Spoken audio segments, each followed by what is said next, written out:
भारत की नागरिक हूँ और मंजू भारत की नागरिक नहीं है।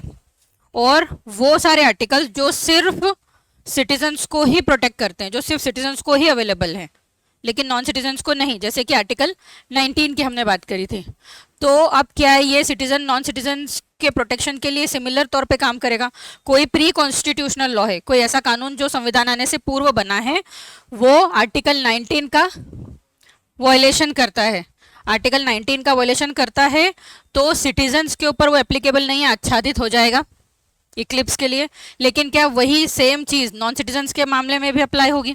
मान लो कि ऐसा कोई लॉ है बना हुआ, अब क्योंकि वो आर्टिकल 19 को वॉलेट कर रहा है, इसलिए वो आच्छादित हो जाएगा, उसका कोई भी पार्ट या तो वो पूरा आच्छादित हो जाएगा। लेकिन आच्छादित होगा सिर्फ और सिर्फ, मतलब लागू नहीं होगा सिर्फ सिटीजन्स के लिए, लेकिन नॉन सिटीजन्स पर वो वैसे ही एप्लीकेबल होगा, वैसा ही चलेगा, उनके केस में आच्छादित नहीं होगा, क्योंकि आर्टिकल 19 नॉन सिटीजन्स को अवेलेबल ही नहीं है ना।